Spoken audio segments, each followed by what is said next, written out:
Hello everyone, how are you all? Welcome back to Minds and Mastery. Today's video is about nouns. So basically, we're going to discuss what are nouns. A noun, let's just start with the chapter now. Okay, a noun is a word that names something such as a person, place, thing, or even an idea. Okay, in a sentence, nouns can play the role of subject, direct object, indirect object, subject, and complement. Now, object, complement, oppressive, or modifier as well. Now, let's move further. So, how do you identify a noun in a sentence? This is the most common doubt that comes to a person or a child who studies noun. So, let's simply understand this. Noun can be living things, like for example cats or humans or someone's name, like we say Ruskin Bond or etc. Places like a beach, or like we say a pool, ocean, something like that. Things can be your PlayStation 5 or a ruler as well. Now it can be ideas such as the theory of evolution or etc., like the theory of relativity given by the Albert Einstein. Nouns often have articles before them in the sentence. So if you want to identify a noun, you can see that they have a article before them or not, but not always. So it's not always, because we don't say the US, or we don't say, like, before someone's name we don't use the.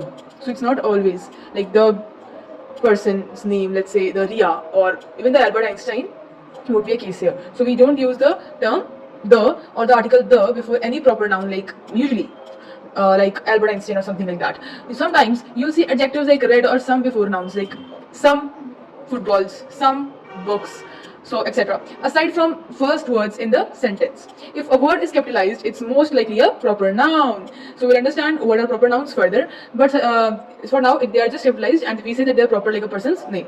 So let's start the types of nouns. So here is the first type of noun that we have is proper noun. So this teacher is explaining us, that's me, that a proper noun refers to a specific name and are capitalized, while common nouns are general and lowercase, like the park. So we have understood the first and the second, that's common noun. Here as we see, we take an example of I am going to a park. Okay, for example, we say I am going to a park. I am going to a park. Now, I know my writing is a little shabby, so we are here to listen to this. Now, please carefully listen to this. So as I say, I am going to a park. Here, I is a pronoun.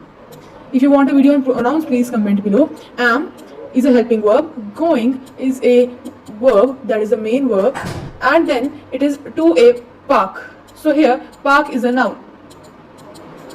Another thing, I have already made a video explaining the tenses, so please go and watch that. Now, here I is a pronoun, but park is a noun and it is a common noun.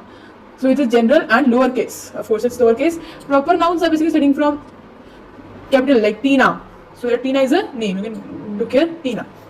Now, let's move on to the next slide. It's singular nouns.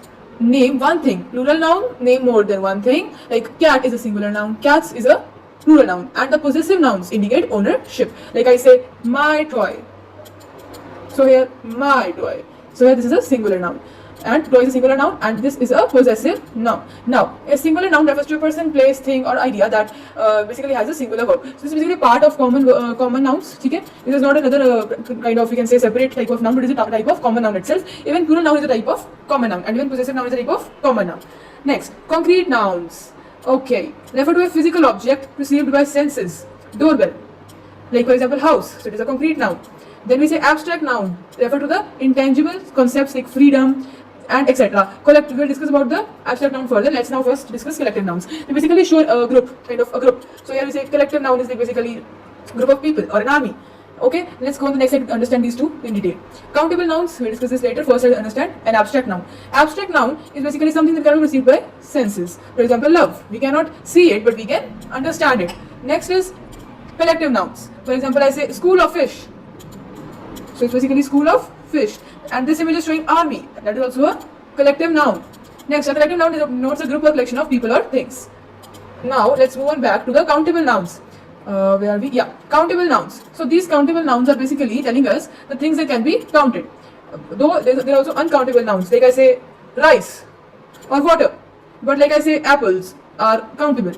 Okay, uncountable nouns represent masses or concepts like water, etc.